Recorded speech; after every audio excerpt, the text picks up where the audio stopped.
Hello, my name's Dan Harris and I'm the CEO of Neurodiversity in Business.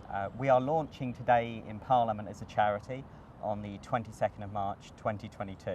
Really delighted to introduce my friend J Grange, and Jay is an inspiration to me on a personal and professional level for everything you've done for the neurodiversity community. So tell me a little bit about your background and how you got into neurodiversity advocacy.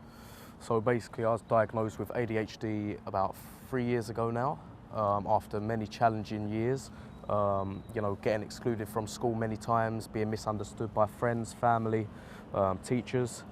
And I was going down the wrong path, nearly ended up in prison and stuff like that. So it was quite challenging. But luckily, after my diagnosis, I learned to embrace neurodiversity and being neurodivergent. And I think that's what I'd say to everybody who's listening, and the neurodiverse community is, embrace who you are, and don't let your ADHD, autism, dyslexia, etc. stop you. Right.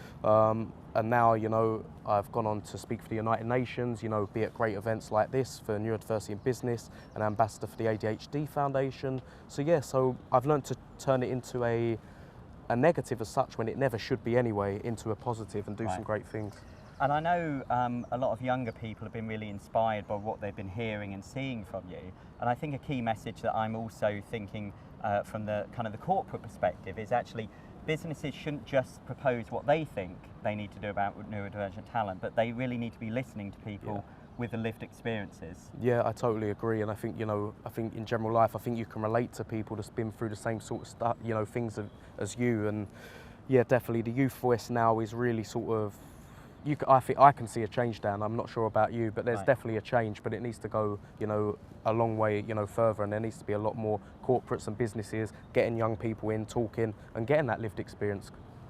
Great. Well, we're really delighted to have Jay on board as part of Neurodiversity in Business, and I think in the years ahead, we're expecting you to keep us honest, inform us what you're hearing from the neurodiverse community, but also importantly to make sure that employers understand that the pipeline of neurodivergent talent coming from the education system, that also needs to be nurtured and invested in.